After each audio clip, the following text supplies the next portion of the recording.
Here a little bit about the Institute of Classical Osteopathy. We're a postgraduate education organisation. We're a charity, so most of us work for not much at all, and usually nothing. And it's really to preserve the traditional tenets of osteopathy and principle-based osteopathic thinking, and to understand better the work that people like Andrew Taylor Still did, and how that was taken through and advanced upon by John Martin Littlejohn, and then interpreted by John Wernham and T.E. Hall. It was actually John Wernham and T.E. Hall that set up the Institute of Classical Osteopathy, and it was called the Institute of Applied Mechanics or something like that, and it was set up, they had their inaugural meeting in 1954, and they've got this a yearbook. This is the original yearbook from 1956, and in it is actually their inaugural meeting from 1954, and that was when the president was John Wernham, and now we have our president who's Mervyn Waldman, who worked with John Wernham. So our basis is to preserve the original traditional osteopathy rather than throwing all the good stuff out with the bathwater, which is what I think a lot of colleges do these days. So we run courses on teaching people how to be better osteopaths, and take them through a process on an 18-month postgraduate course where we take them from being musculoskeletal osteopaths through to how they can learn to apply anatomy and physiology and osteopathic thinking, so they can broaden their perspective on osteopathy and get a deeper understanding of it. If you want any more information about our courses, which are really, really fascinating and interesting to do, you can just find them on our website, which is www.classical-osteopathy.org. Over to you then, Diego. Okay, thank you very much, Robert, for that explanation. Always very interesting. And just welcome to Todd. I have to say thank you to Todd because we wanted this webinar to be something special as the last webinar of this year. It has been a difficult year for everybody, I guess, for us in Spain and for you in the UK and all around the world. So we wanted something special and interesting, and we thought, okay, let's call Todd, because he always has interesting things to say. And he came up with this title, Why Osteopathy, which I think is spot on, especially because we feel from the ICO, we feel that we have to carry on with the teaching of osteopathy, of traditional osteopathy, classical osteopathy. As Robert was saying, just trying for people to be better osteopaths or have more skill, clinical practice. We want people to love osteopathy. And today, I really appreciate that Todd is here to finish this last webinar. And Todd, I met Todd a few years ago already, in 2005-04, when he was in Maidstone doing his diploma in classical osteopathy with John Wernham. And ever since we have been in touch, and he has been over in Spain and in the UK, and it's a good friend for the ICO. Todd, he has got a long curriculum. He did a Bachelor in Science and of Science, and he's a Doctor of Osteopathic Medicine. He's one of those that practice osteopathy hands-on in the States. But now he's more involved with holistic health and fitness coaching. He probably can tell us more about that. But I let you now with Todd and his presentation, and you have any questions as usual, you can write them down and we will let them know at the end. Okay, thank you, Todd. Thank you so much, Diego. I'm going to go ahead and just share my screen, and then I'll make it so you can see the PowerPoint presentation. There's not a lot of slides, but I tried to put down some thoughts that would trigger thoughts for me so that I could share as much as I can in the time frame that we have to do that. So I'm just going to do a share screen. Hopefully, you'll all be able to see this PowerPoint. Make it large for you if things work out. All right, so hopefully you should see whatever you're viewing this from, whether it be a computer, whether it be a tablet or a phone or something like that. It should say Why Osteopathy, and it should have my name with some alphabet soup there about different things that I've done and such. I'm proud of putting the letters MICO, member of Institute of Classical Osteopathy. It's the only actual osteopathic organization I belong to. I stopped practice back almost 10 years ago now for unpleasant reasons, but I'm out of that. But this is the organization that I felt that offered the most as far as the traditional osteopathic approach maintained. This also, just for anybody here, this is my website, drbezilla.com. You're welcome at any point to visit that in the future, whatever. You can email me through there if you're interested in reaching out. There's I have a YouTube channel there. There's some manual therapy, holistic manual therapy, osteopathic video type things you might find interesting, little snippets. There's some exercise videos there if you're into physical fitness type of stuff, that kind of thing. There's also some downloadable articles that I put together related to fitness and health. You're welcome to those types of things. But when Diego contacted me just a little while ago and said he wanted to, do a finishing up webinar, something kind of motivational, the first thing that popped into my head when he asked me about, what could I maybe put together was this idea of why osteopathy and all the things that go along with that. Like, why osteopathy? Like, why is it here in the first place? Why did it ever get created? Why does it exist? Why osteopathy now? Why osteopathy over the years? So that's what I hope to cover in a little bit of time that we have together. So I just want to start off with the beginning. It's not going to be a complete history, but just a little kind of quick synopsis. We have to look at the start of things, the founder, and some people that we would consider significant contributors.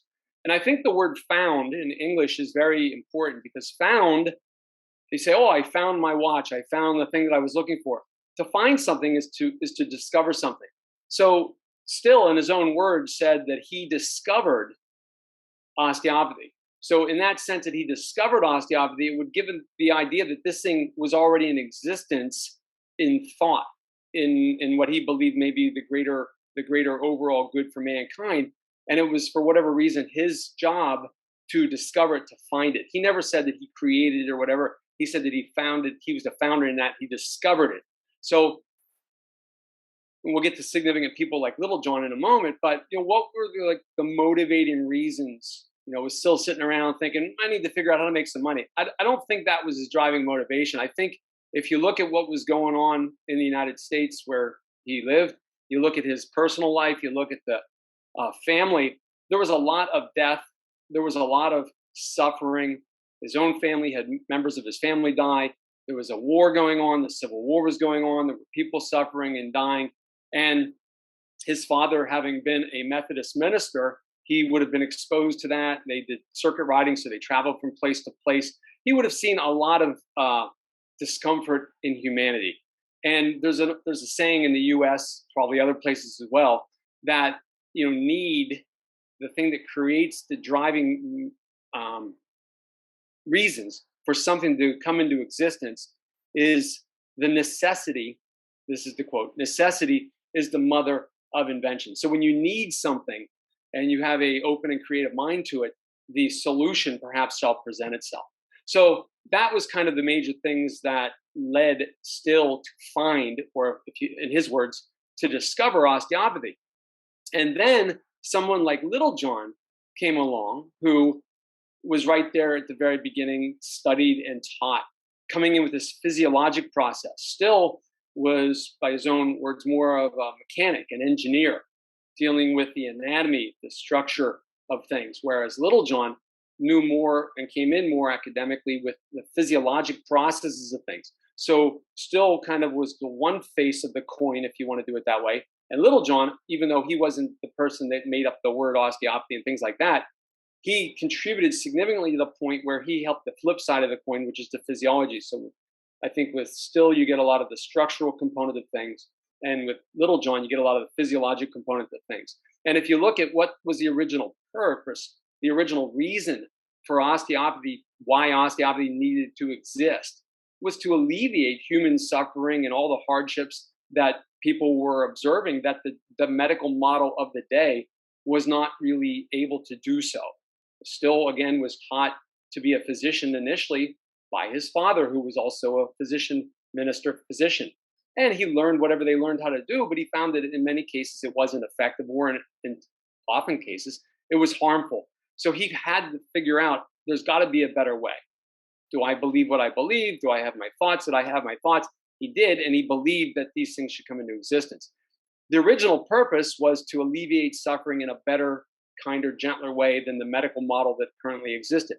And if you look at this early definition, which I believe came out of Little John's writings, it's the science and system of therapeutics that we call osteopathy, constitutes the application of physical treatment for the conversion into a physiologic process within the body.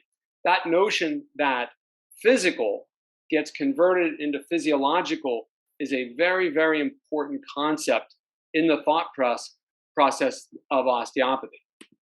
So with that, we can say the primary osteopathic principles. And I know people memorize these and they learn these and they rattle them off, but I don't think very often that they give them the thought and the depth of thought and the acknowledge the way that they can manifest and influence themselves. If we look at the primary osteopathic principles, the major first principle, if you will, is the body is to be considered, our physical being is to be considered a dynamic unit of function. Dynamic means ever changing, ever moving, ever altering, but at the same time maintaining itself.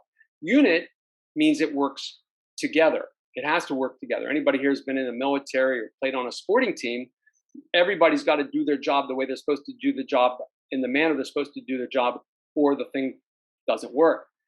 Of function, and function indicates the motion, the physiology, the kinesiology, all the elements of life, if you will. So that our bodies are dynamic units of function, and Still thought of the mind, the thought processes, the attitude we possess in our thoughts.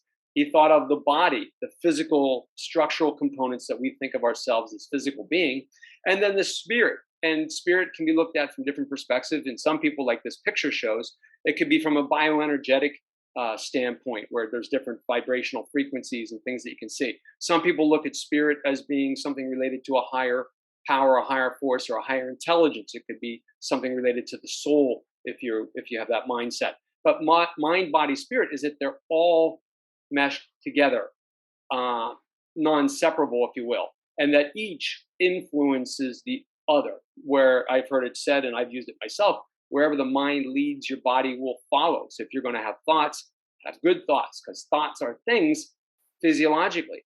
And if your body has a problem, you can start having changes in your mental state, your mental attitude. These things go along with each other. If you have trouble in your spiritual life, you can see that in the way you think. You can see it in the way that you feel and the way you respond. So all of this is interwoven.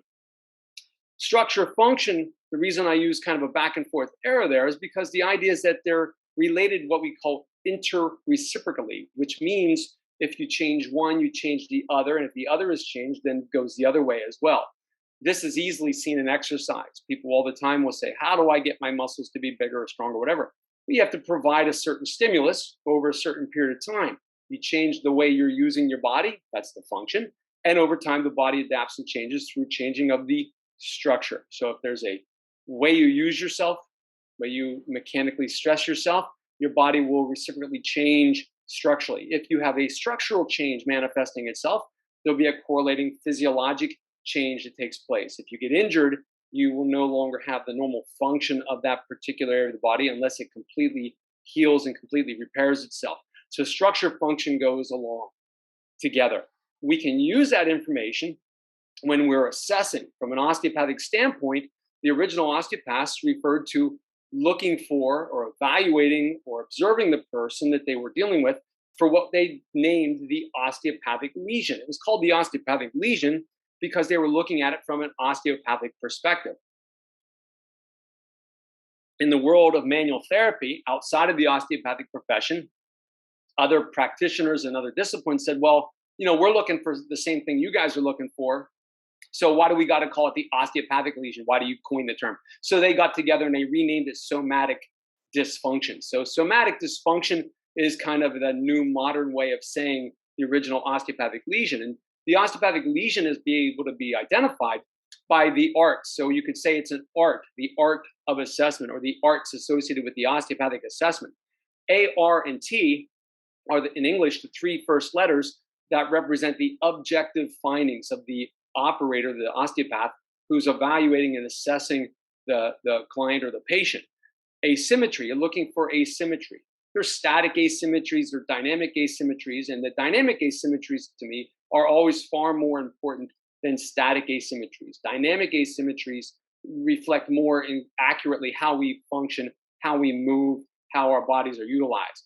The R stands for a restriction or an alteration of what would be expected to be a normal type of movement, from gross, macro, down to microscopic types of movements. So if there's an asymmetry, dynamic more important than static. If there's a restriction or alteration of normal movement, and this third one, the T, this is the one where it really takes time and diligence to develop the sense of touch to be able to discern what we call tissue texture changes. Tissue texture changes are those nuanced changes that appear when the body is trying to regulate something or to respond or react to something that's going on, whether it be something extrinsic or whether it be something intrinsic or some combination within that.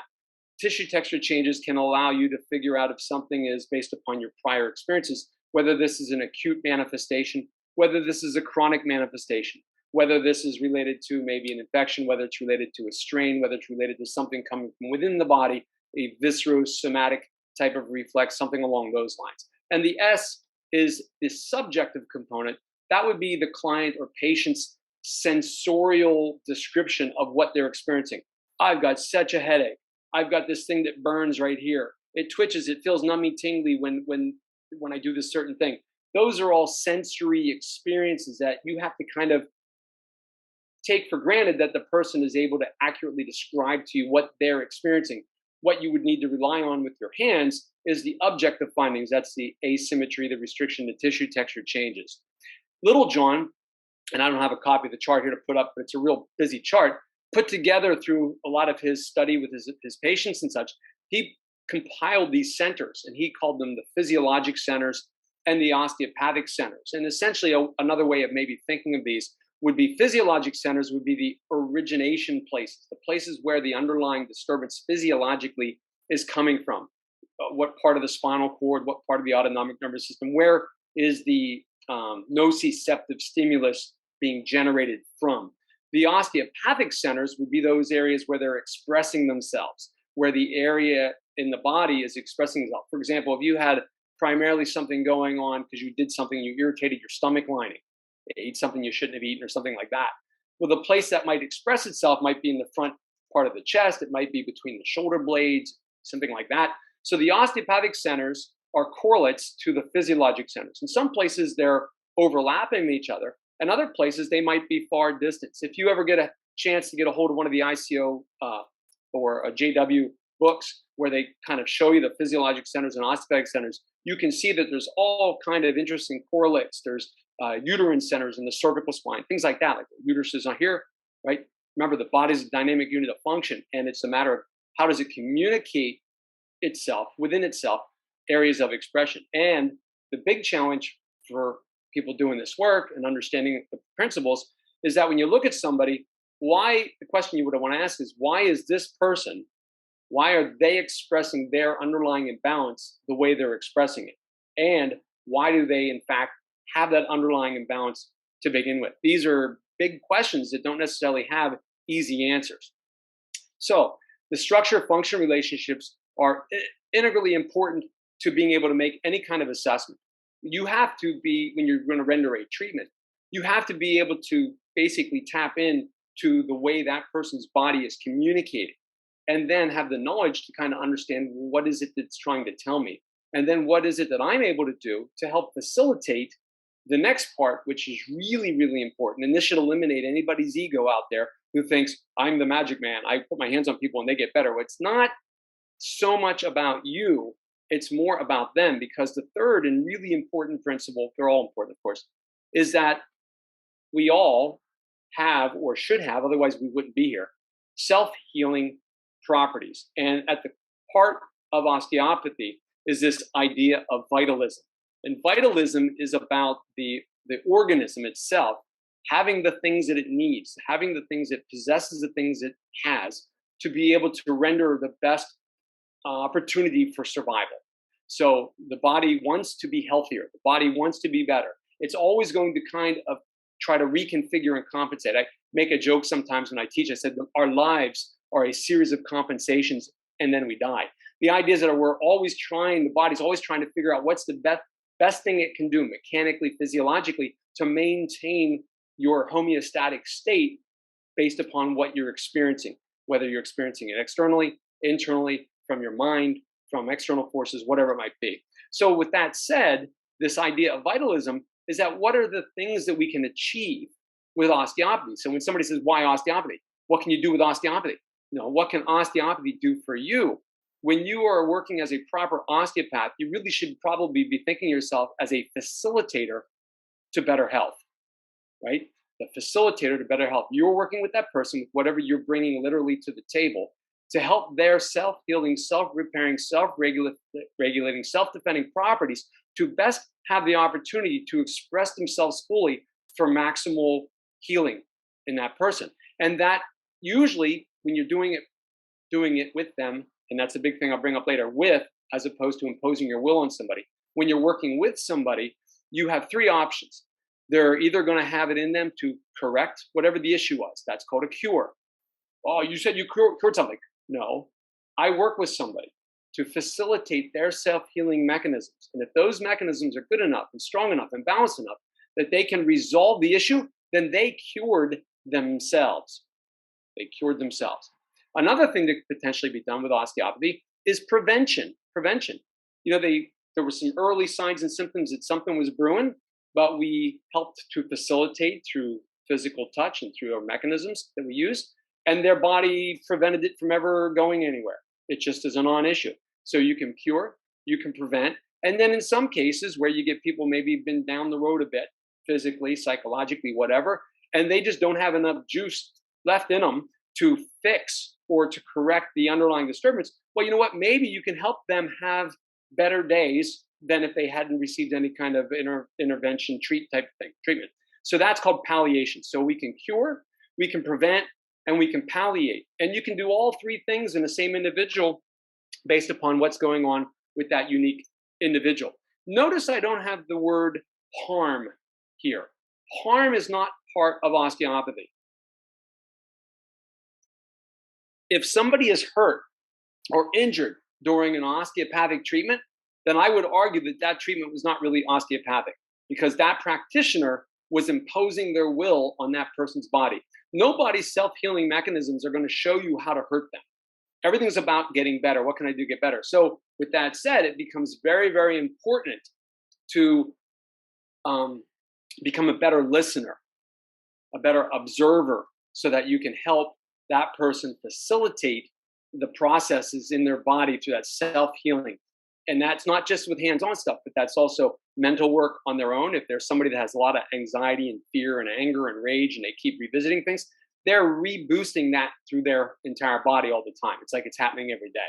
If they have a diet that is not what their body really needs, they're giving themselves the wrong raw materials, and they're screwing things up at that structure-function relationship down at the microscopic level. So diet is very important, and not the same diet for every person, because we're not all the same from genetically and backgrounds and the environments that we live in and that kind of thing. So very, very important types of thing.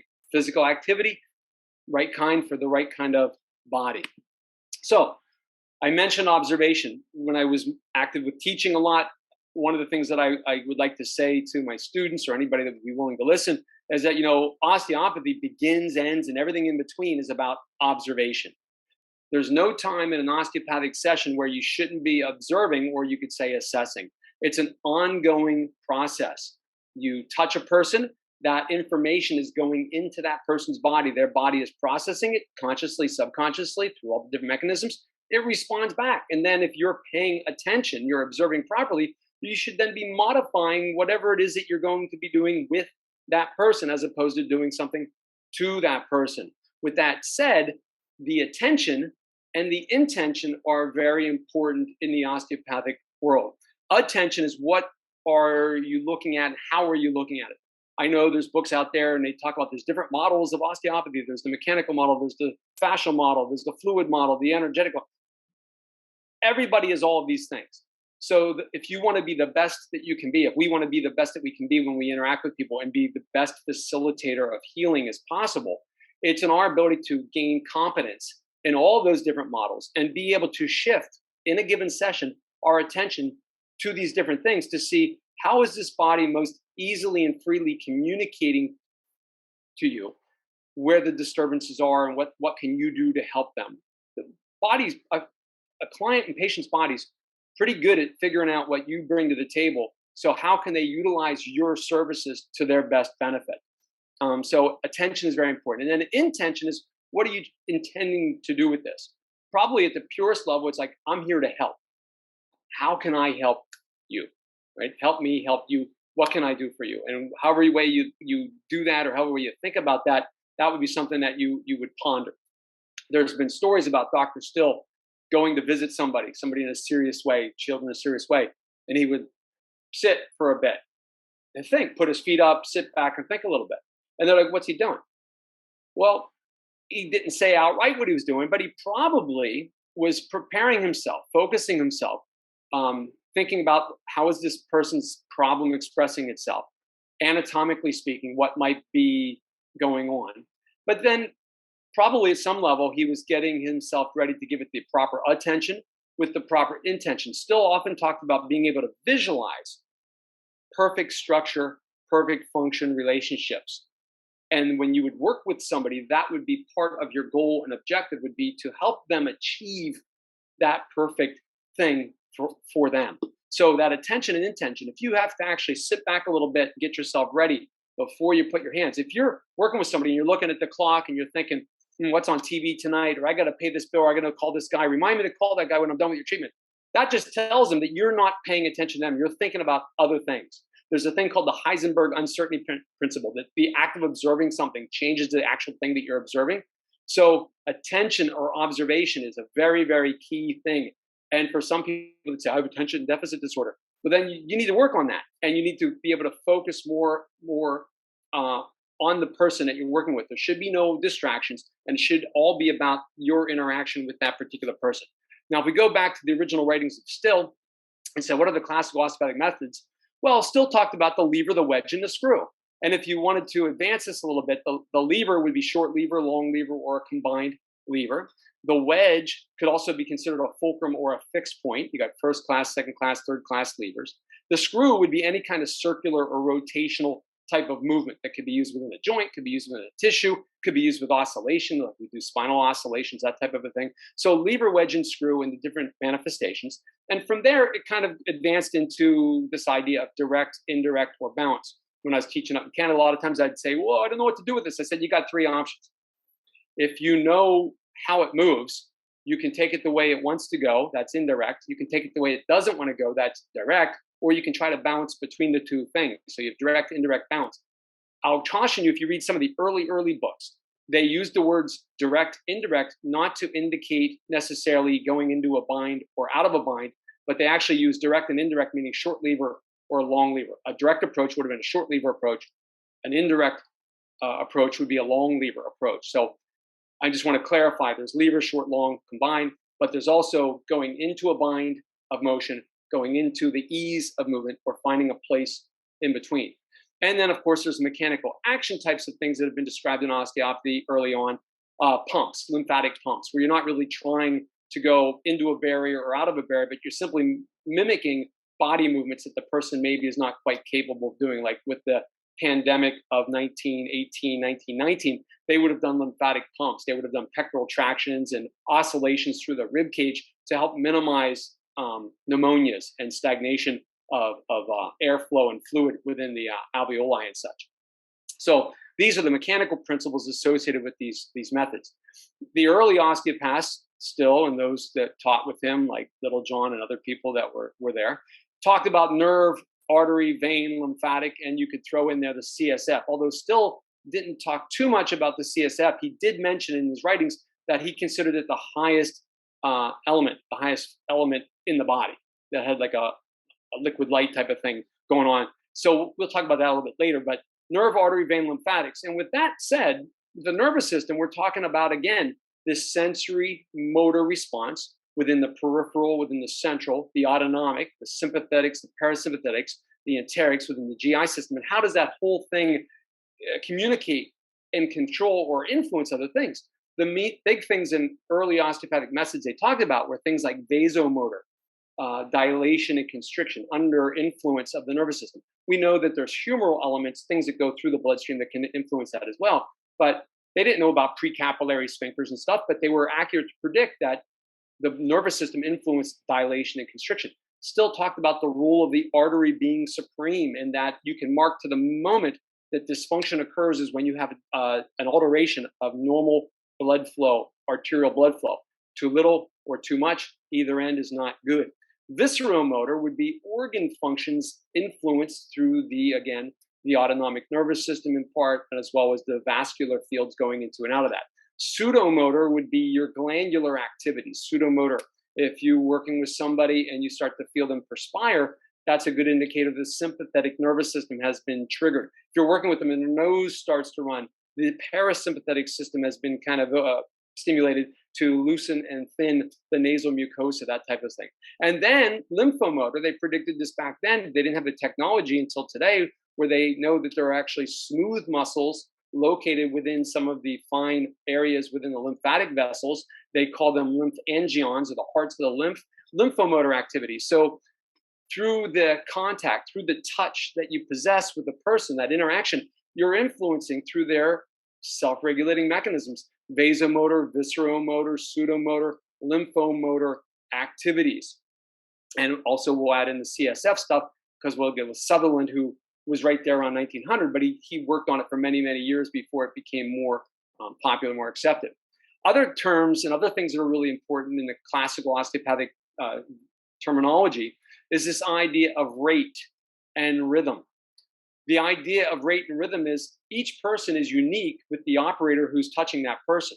So the idea is to find a rate and rhythm that the body finds most desirable. And how do you know if it's the most desirable?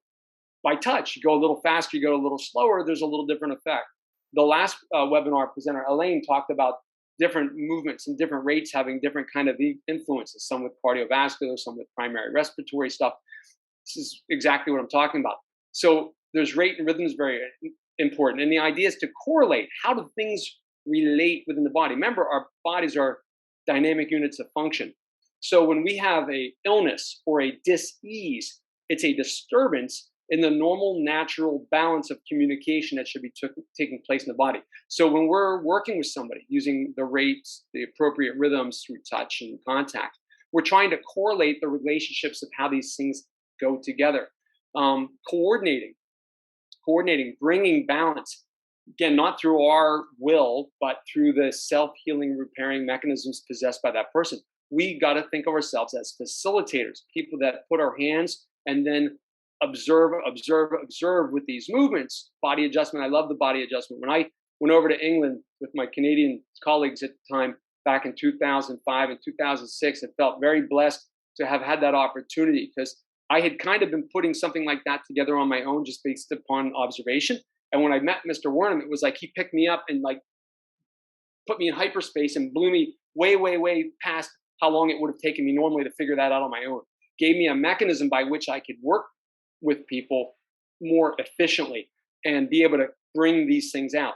Cooperation, getting the body's nervous system, vascular system, lymphatic system, venous system, everything to work together. And ultimately, when the body's brought back into balance, we refer to that as adjustment. Now, in America, if you say, I'm going for an adjustment, They think of a chiropractor going to take a vertebra and mobilize it so it makes a sound and moves to a certain little bit of position or whatever. That's not what we're talking about adjustment. What we're talking about adjustment is helping through this contact, through self-healing, triggering, facilitating mechanism. We're talking about helping that person bring their body back into a better state of balance, which is ultimately what it's about. A body in balance is a body that is healthy. A body out of balance is a body that's in discord and dis-ease. Reintegration was a very good word. Mr. Wernham talked about this several times when we were there doing our training with him. And the idea of reintegration was, what do you do when somebody's had an injury or had an illness, or maybe they even had like a nerve damage or something like that? What do you do? How do you reestablish this normalization of communication? Well, you have to basically, in many cases, you take the body part kind of through what it naturally should be able to do. Ideally, you start with the person passively and then maybe have them start to try to reproduce the movements as you're assisting them, getting that afferent, efferent loop reestablished from not just the spinal cord, but also from the higher centers, which ultimately can help drive that. We know from neuroplasticity that much improvement can occur if you are persistent and consistent with that. So you're taking something that's disintegrated and you're working with that person to help facilitate their normal corrective mechanisms, and you are reintegrating it. The bottom line here is you're striving to help that person help themselves back into order and harmony, where everything is in balance and everything is doing what it needs to do in the way that it needs to do it, in the manner it needs to do it, at the same time it needs to do it. And ultimately, what that means in classical osteopathic terms is that when we work with somebody, we're helping to facilitate inhibition, stimulation. And you can do both in a given session or both within a given individual in different parts of the body. But inhibition and stimulation would go back to teachings of Little John. And he said, look, disease is basically hypo or hyper physiology, that for whatever reasons, there's an imbalance and it's doing too little or it's doing too much in the inappropriate fashion for what it should be doing. So the classical osteopathic treatment is one that emphasizes inhibition, stimulation through the use of these different methods. That would be classical or traditional or original or whatever buzzword you want to call it. So what are some of the science things and the research things, and who were some contributors to support osteopathy, whether they were involved in osteopathy or not? Because some of these were basic science physiology people that didn't know anything about osteopathy. They were just doing what they were doing. And people like Dr. Still and Little John and the other people that came along in that time said, oh, this helps to explain this phenomenon. This helps to explain that. So I'll kind of go through these. Some of these names you probably know, probably most of them. There might be a few here and there that you don't. So early on, so these would be people like back in the very beginning, like either before osteopathy was in existence or around the same time. So Wolff, right? Wolff, you've heard of Wolff's law. Well, that was somebody that was studying mechanical forces and how he observed it related to bone density. So forces related to bone density. So force, physical forces that we experience have some physiologic effect in the manifestation of that, okay? Head, Sir Henry Head, Englishman, and Sir Charles Sherrington, also Englishman. Head zones, Chris Batten had some excellent slides of these things in the past, but he worked with neurosensory motor patterns and relationships. Some of the early like viscerosomatic things and the original kind of dermatome charts and stuff came out of the work by Henry Head. He wasn't an osteopath, but osteopathic thought process people were like, ooh, this helps to explain the phenomenon that we observe and how the osteopathic lesion maybe expresses itself in certain ways, whether it be somatosomatic, viscerosomatic, how maybe hands-on work helps somatovisceral, how thoughts influence things, psychosomatic, psychovisceral, those types of things. Sherrington also studied with neural relationships and was famous kind of for agonist-antagonistic reciprocal innervation types of things. So when one muscle is contracting, the other muscle opposite it is inhibited to relax. We've incorporated that into client or patient active techniques like muscle energy techniques. The ASO, you got to give that because that was the first school, American School of Osteopathy, founded by Dr. Still, and William Smith was the anatomist who taught there. And then Little John came in, was taught physiology at the same time. You got to give credit for the A.T. Still Research Institute, headed by Louisa Burns. This covered like almost 5 decades or more of research, trying to understand somatovisceral, viscerosomatic relationships. The osteopathic lesion, they would take rabbits and other animals and they would injure them.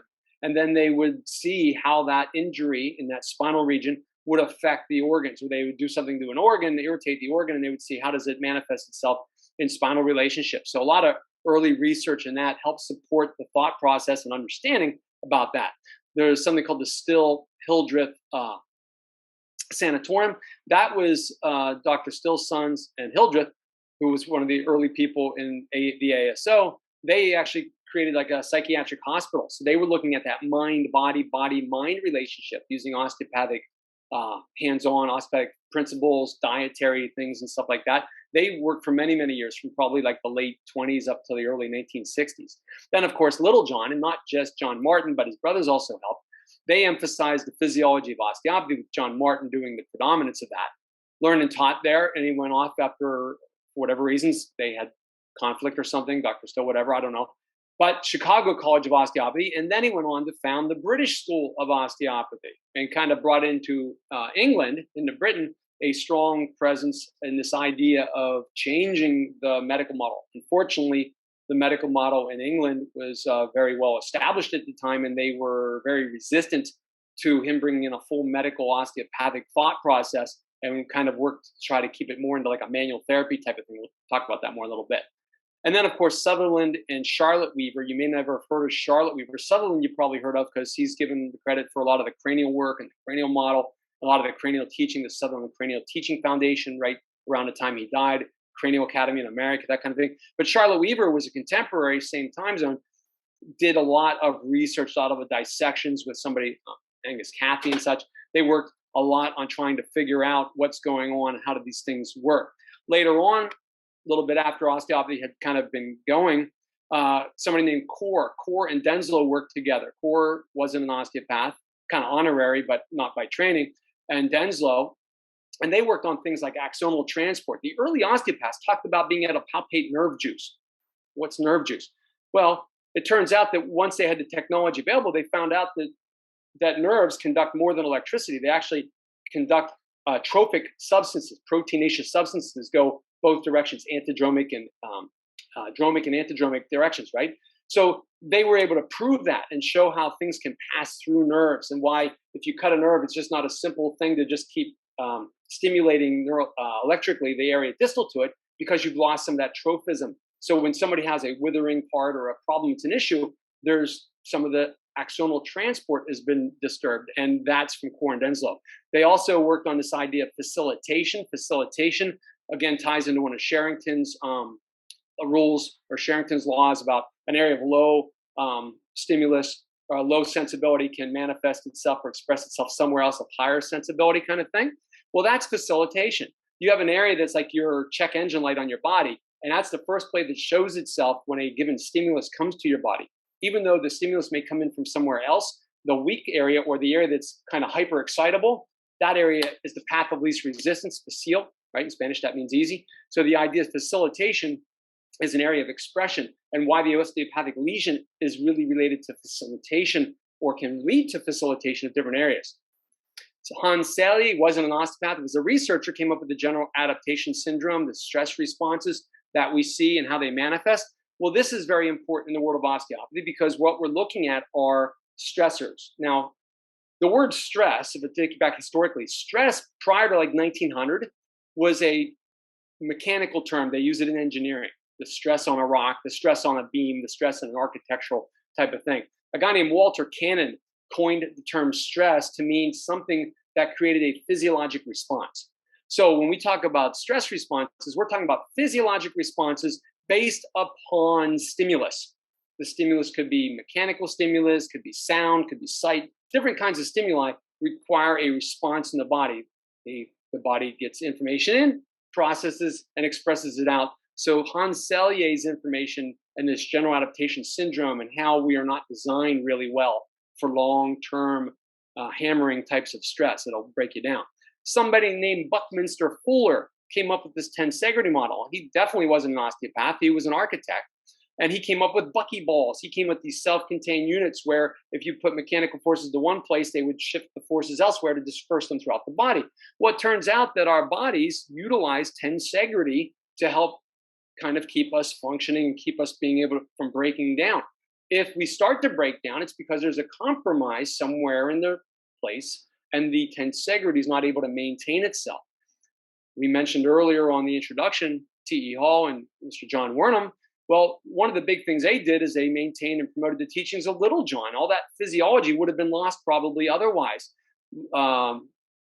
Wernham also worked on the polygons of force, which is, I have the pictures here in my basement, a great way of kind of looking at the body. If you have a shift in the pelvis, different key points where mechanical patterns and forces go through. And of course, force creates its physiology changes, right? They also founded what is today known as the ICO, and Mr. Wernham kept and taught what we call the body adjustment, which is a really, I think, a really great way to go through the body as an assessment and treatment tool together.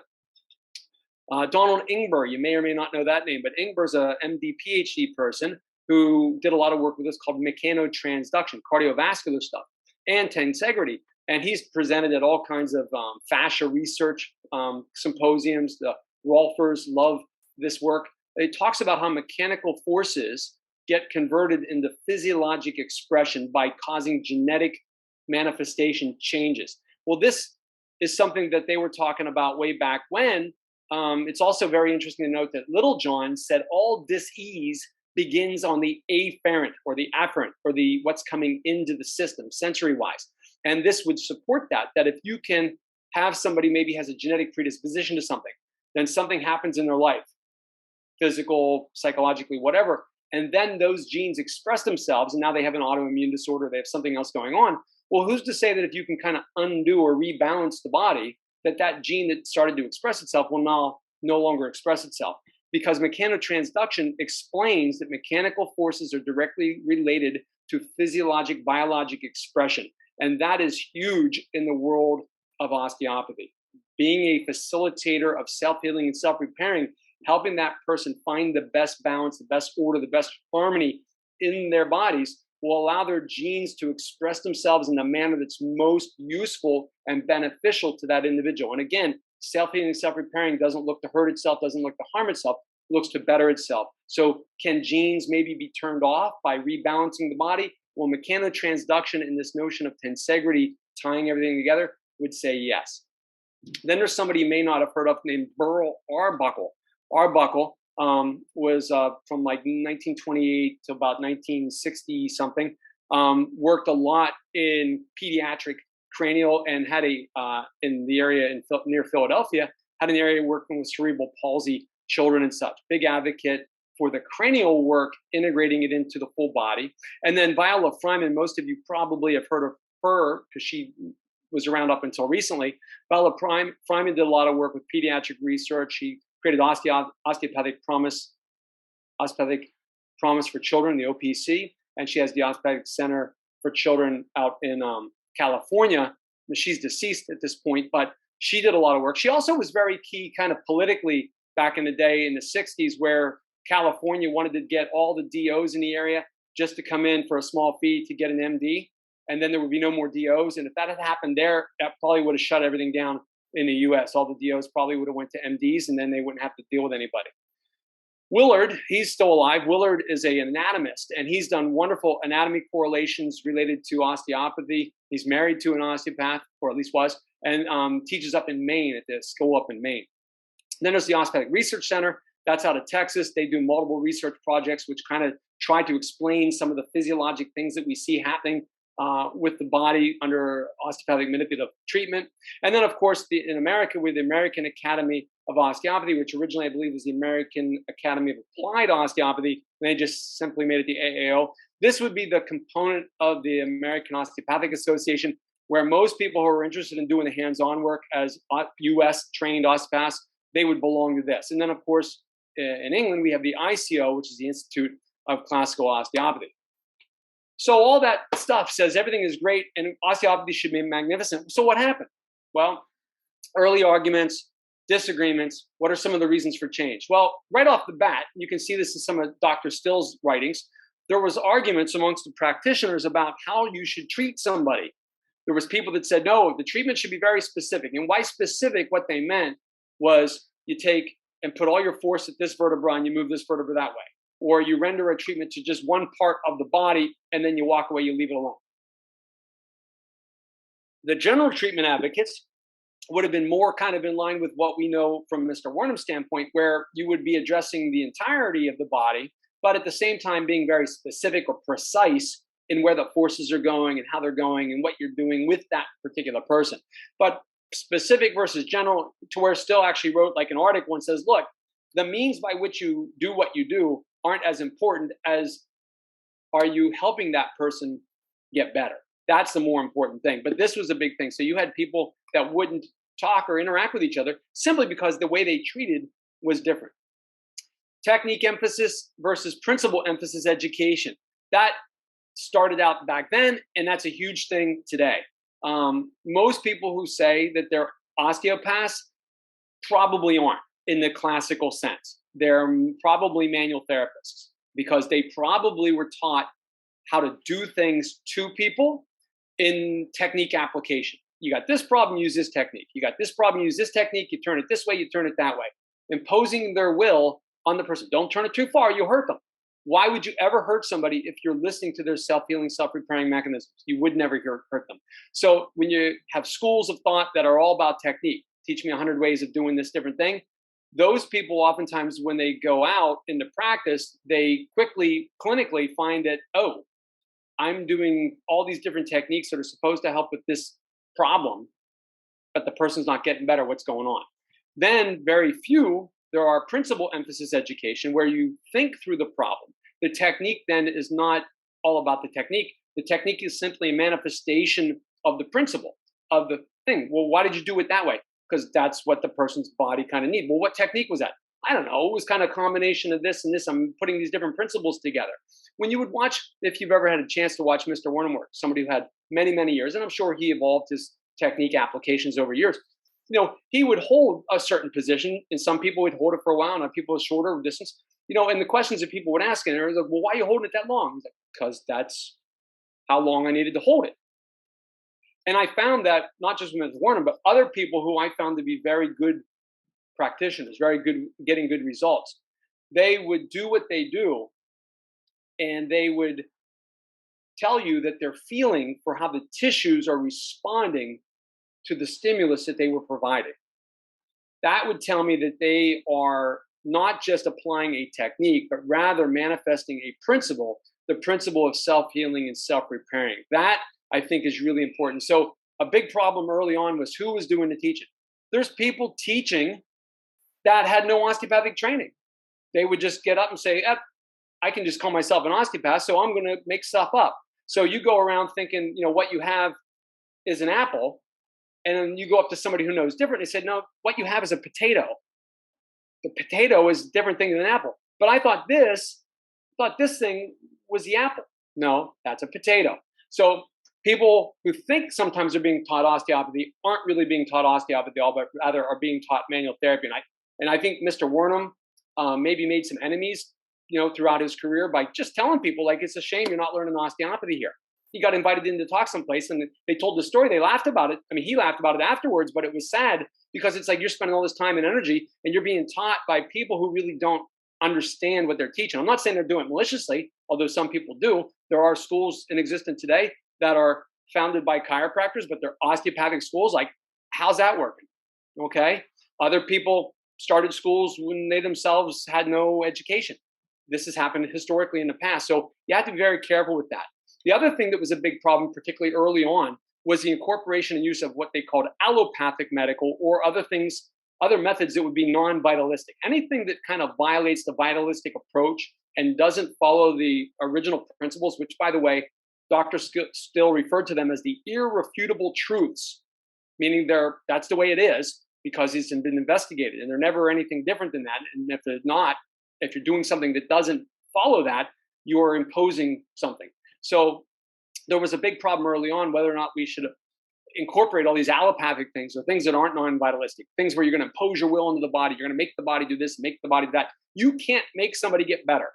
You can only provide the resources necessary, and then they're either going to get better, they're going to heal up, or they're not going to heal up.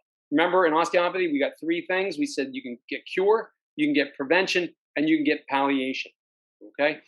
The other thing that kind of messed up osteopathy were politics. The internal politics and external politics. Internal politics, people wanting to be mixers and blenders and do different types of things and be accepted socially, and they could communicate with their MD colleagues and all that kind of stuff. They didn't want to be pariahs. They wanted to be in there. And then external politics. So I mentioned Little John brought the physiology stuff into England, but England had a pretty long established medical establishment. They're like, no, you're not doing that here. Right? So if you want to do this hands-on stuff, you can do that, but you're going to get shoved into this box and you're not going to come out of that box, and you're going to have a problem. And I'm sure that that's happened other places as well. So internal politics, external politics. The other thing that's kind of influenced to better or worse would be regulation. In places where it's non-regulated, you could say, well, that's good. They can do what they need. That's where the charlatans come out. That's where the people who aren't osteopaths and have nothing, they know nothing about osteopathy. They just know how to make a lot of money. That's where they come in and they open up schools and they're here and they're gone and they do all those types of things. So non-regulation allows the student to be greatly taken advantage of. And if the student's not taught properly, then they're not going to get good results. And people go away thinking osteopathy is crap. I saw an osteopath and I got no results. Maybe because that person wasn't really an osteopath and they were trying to just do things that they were taught improperly. Self-regulated probably is the best choice. If you can self-regulate, at least by people who know what's going on, they're going to be more likely to allow and disallow things that are useful and not useful to the practice of that. So self-regulation, if you can choose it, if it's an option, that would probably be the best way to go. And then government-regulated things, unfortunately in government, usually people in government know nothing about anything. And as a result, they tend to screw up and mess up anything they get their hands in. So any place where osteopathy has been government regulated, it's pretty much been wrecked. Any place where it's not regulated, it's wrecked because it's hard to mix out the weeds from the actual fruit, the good stuff. And self-regulated could potentially be the best, assuming that you don't get all this politics and ego stuff. It's my way or the highway kind of thing. Everything should always boil back down to the principles. It's got to be about the principles and not violating the principles. So this is a quote. I remember, I think I saw this at the JW. I want to read it, but I'm having trouble because part of my screen is being obstructed. Let me see here. There's alarm at the door of all osteopathic schools. The enemy has broken through our picket. Shall we permit the osteopathic profession to be enslaved to the medical trust? Because in the US, the medical world was trying to put their foot on the neck of the osteopaths. As the father of the profession, I am making an international call for all pure DOs who are willing to go on fighting the line without being drafted into service. I unfurled the osteopathic flag of freedom over 40 years ago. Hold up the pure and unadulterated osteopathic flag. Do not allow it to be trampled at the feet of our enemy. Enemy being those that wanted it to be something other than what it originally was entitled or intended to be. Do not allow it to be trampled at the feet of our enemies. By winning this battle, we have delivered the greatest truth unfolded to suffering humanity. Millions of lives can be saved annually. Osteopathy is yet in its infancy. I've only brought forth the principles and truth, which I have turned over to the profession. Now, this next part, I think you might have been saying tongue in cheek, which has the wisdom and enough moral backbone not to offer any compromise with the enemy. Because in the US, they offered a lot of moral compromise, and it's most American DOs aren't learning anything about osteopathy. If we cannot have the pure osteopathic principles taught in our schools, rally around the flag and we will build an international school that will offer no compromise unless it is the golden truth. DO means dig on. And I believe where I got this from was from the JW. I think I got that from the John Wernham College of Classical Osteopathy when I was there. I think I remember that's where I saw it. And people that are from there, you can let me know if that was correct or not. So where can we get a classical or traditional or original or the way it was intended osteopathic education? So we're not being given a potato and told that it's osteopathy when in fact, the apple should be the osteopathy.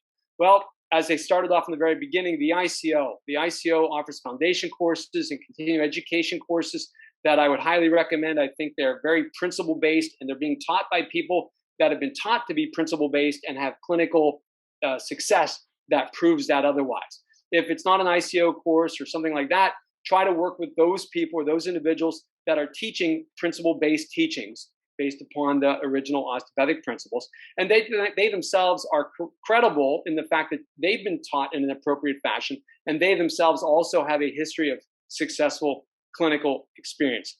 So those are my recommendations of what we can do. So when we go back to the original question, say, why osteopathy? Because if you're talking about the classical, original, traditional osteopathy, the way it was intended, it is a better system of manual hands-on therapeutics designed to introduce and help physiologic change for the better than any other system that I'm aware of exists. So thank you for your time and attention. I've covered it just in about an hour. If you have any questions or comments, I'm happy to oblige. Thank you very much, Todd. That was that was really quick. A lot of information and very good. Thank you for that.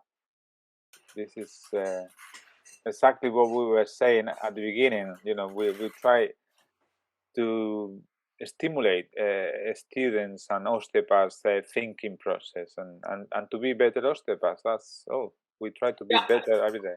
I think that the word, at least in English, it's to have a fire in your belly, to have a passion, a thing that drives you. I know when I first got into the profession, I was 100% in. I was all in. I made tremendous sacrifices in my personal life so that I could do the things that I did. I did them in 2 different countries at the same time.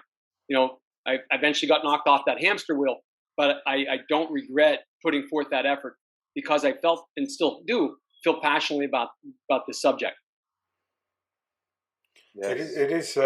It is a fascinating subject, and one of the things I love about osteopathy, when you get to a point where you think you've learned something, and it opens up further avenues that you can learn more about, and it's never ending, and it's a wonderful profession to be in, and being able to help people.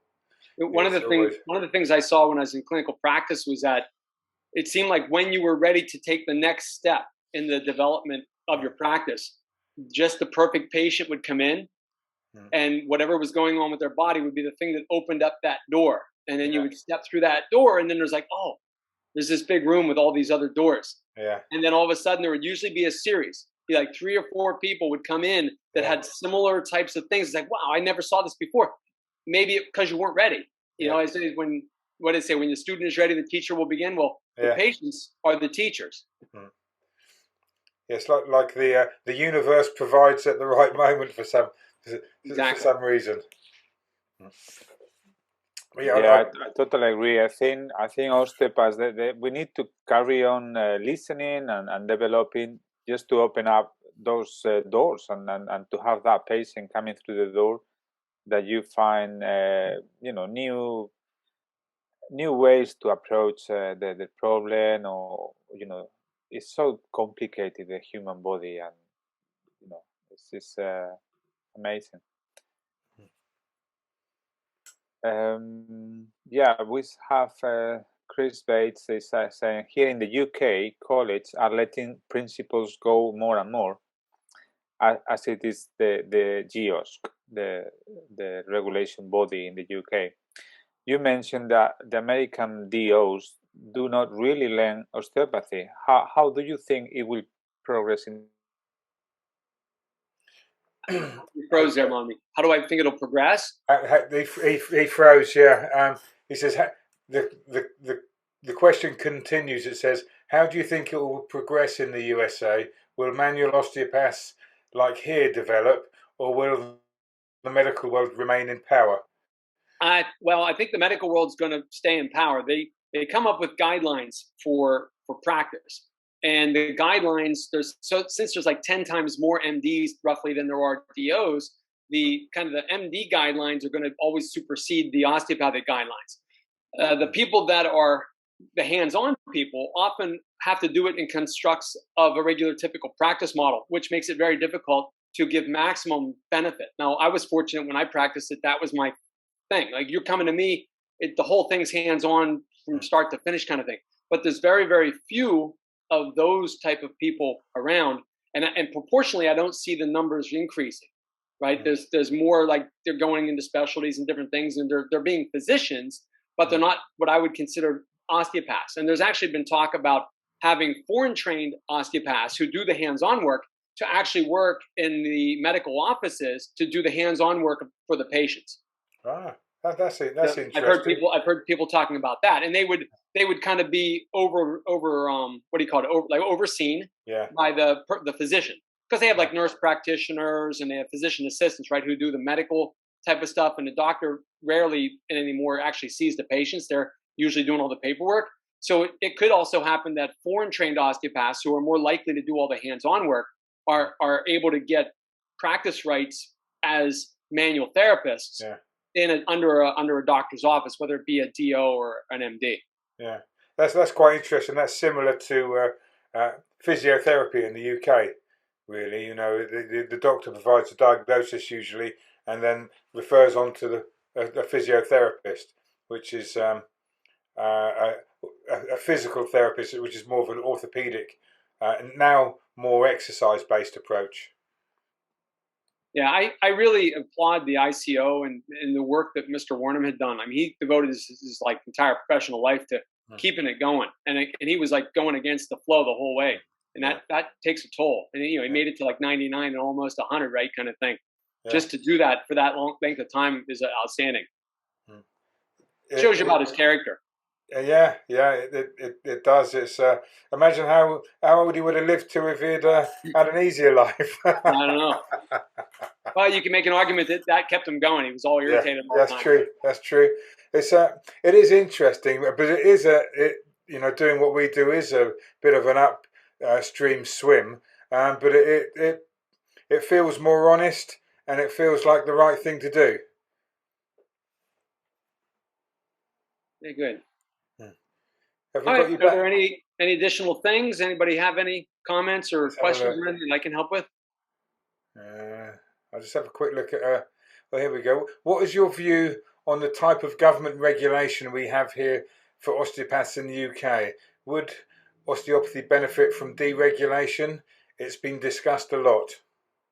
I would say self-regulation. If you could somehow get it out of the hands of the government, right, and get it into self-regulation, where the people that are making the decisions actually are knowledgeable about it, I think it would be better. We used to have. You'd have to have a strong classical contingency in there. Otherwise, we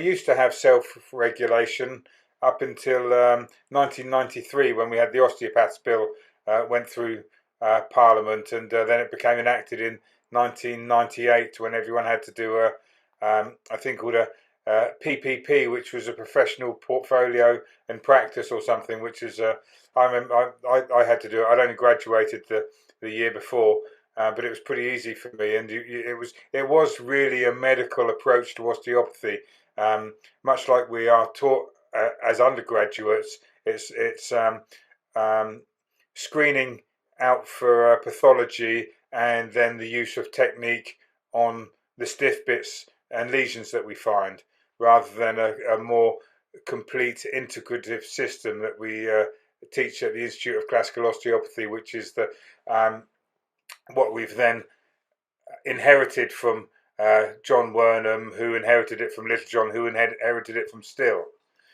So which is it's nice to have that lineage.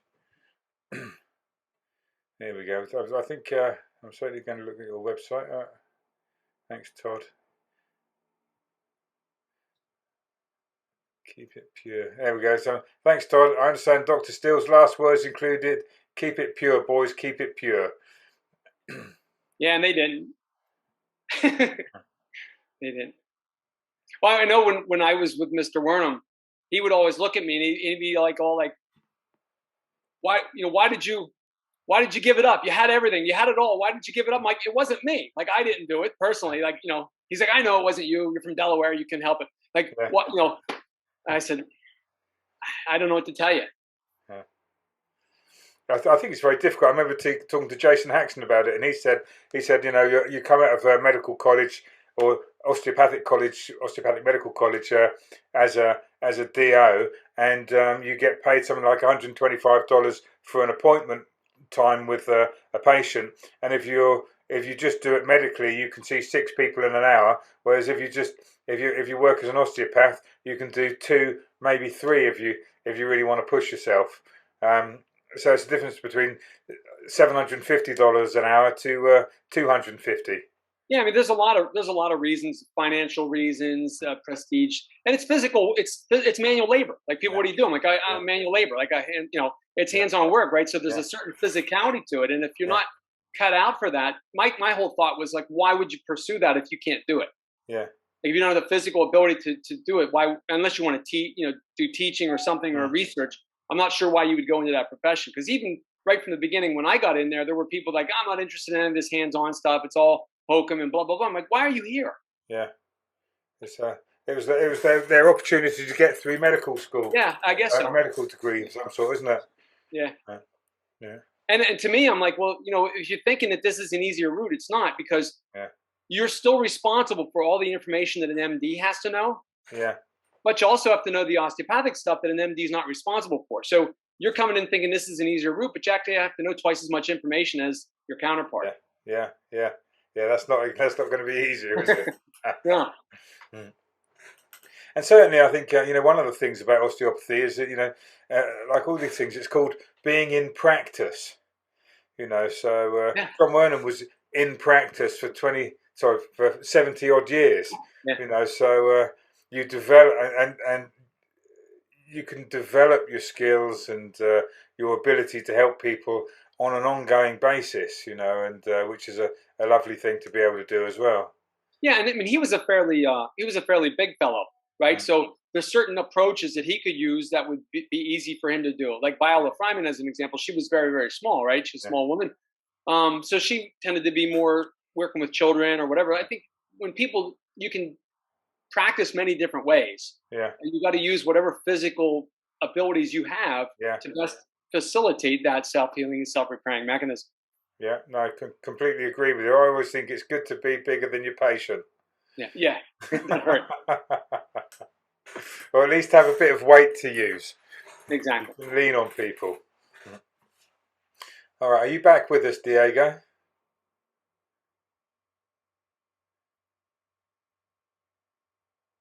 Hello, Diego.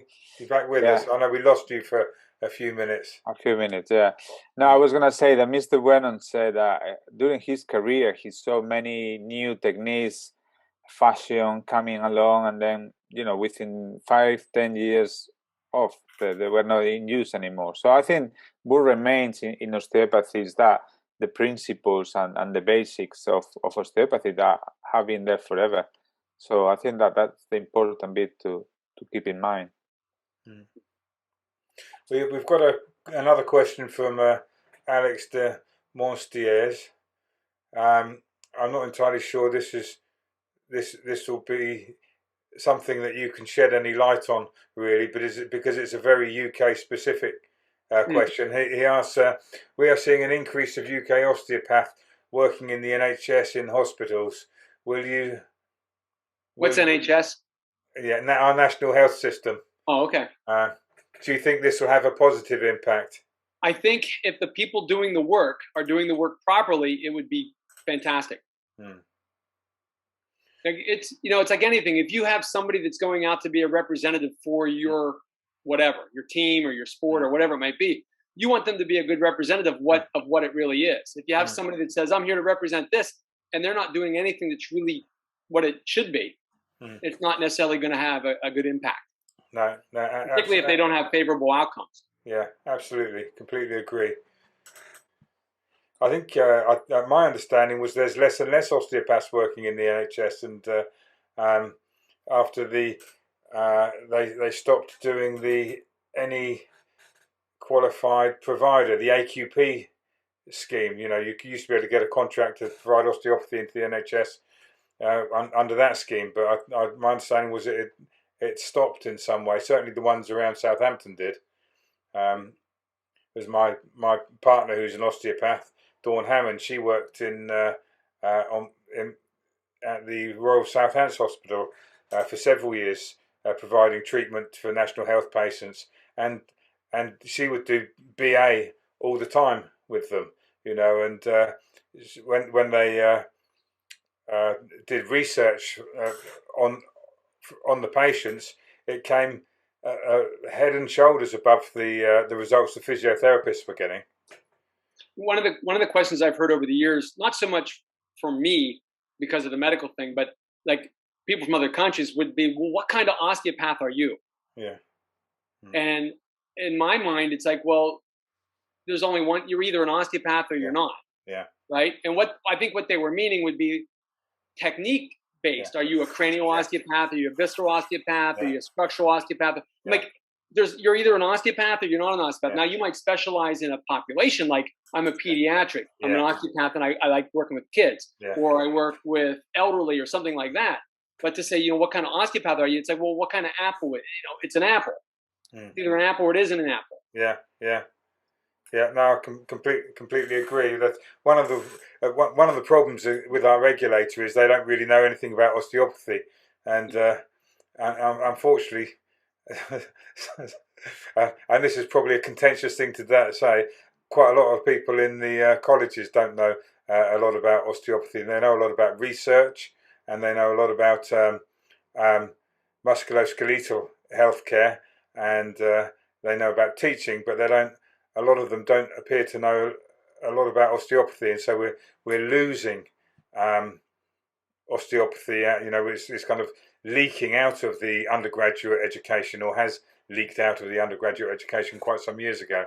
Well, it's hard. I think it's difficult to try to re-educate somebody who came through a system thinking they were learning something. Yeah. Right. And then they get exposed to something that is very different than what they were taught. And then they're like, how can this be? Like, what am I doing? I use the example, like, if you're taking a language course, right? You think you're learning Spanish, but you find out that the person teaching you was teaching you Klingon from Star Trek. And you go to Spain and you're like, what's happening? Like, nobody understands me. It's because it's gibberish. It's not Spanish. Right? So you're going to the school that's really a musculoskeletal manual therapy school, but it's not in fact based upon the truth of osteopathy. That's fantastic. Thank you very much for your time, Todd. It's been a real pleasure listening to you. Very enjoyable. Oh, my pleasure. Anytime. I love this. Thank you. I would love to be able to travel more too. Hopefully, sometime in the next 10 years. Live from my basement. When we get to variant 347 and you've had your 275th booster. Yeah. Anyway, yes, thank you very much, Todd. I would like just to send a couple of information about the ICO. The first thing is we want to invite everybody to visit our website for more information about the diploma course, and also just to let you know, we have an online bookshop where you can find lots of books that Todd was talking about. You will find DVDs. They are very interesting if you want to read more about classical osteopathy and take on board this kind of... If I can, I don't know if it still exists or not, but there was something that helped me a lot from getting the early osteopathic books. The EAMT, the Early American Manual Therapy, that was something that was a good resource. They used to have I don't know if they still haven't checked it, had a website, and they had like all these osteopathic books, non-osteopathic books, from like they had all of still books and all that kind of stuff that you could just download for free.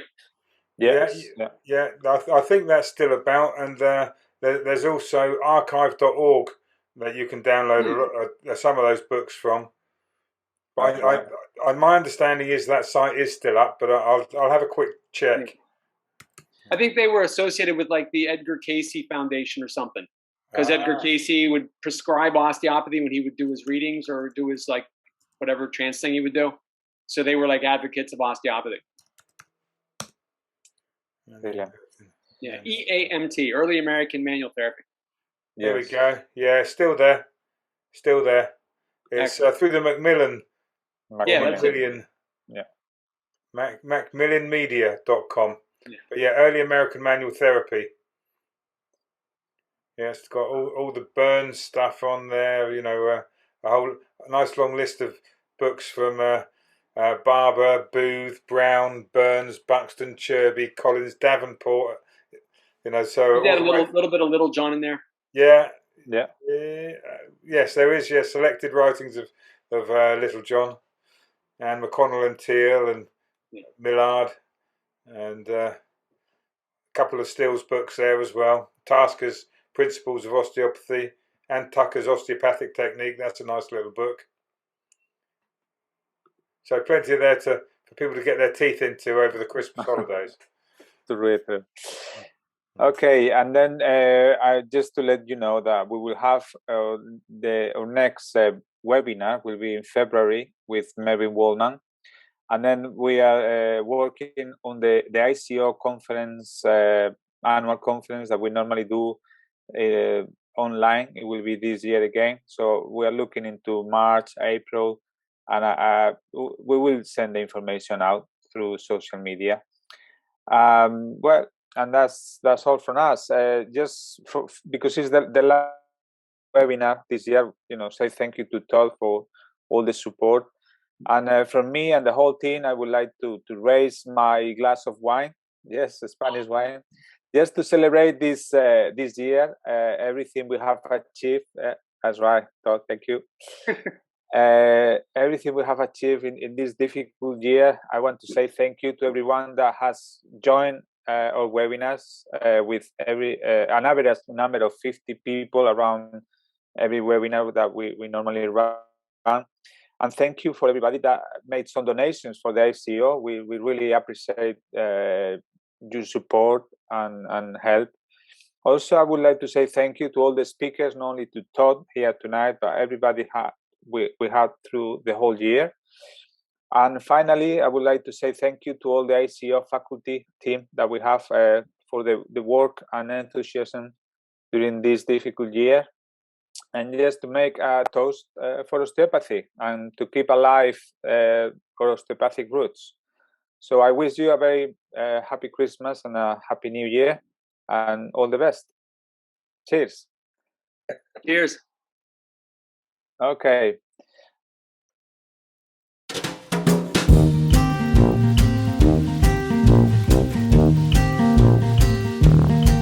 Better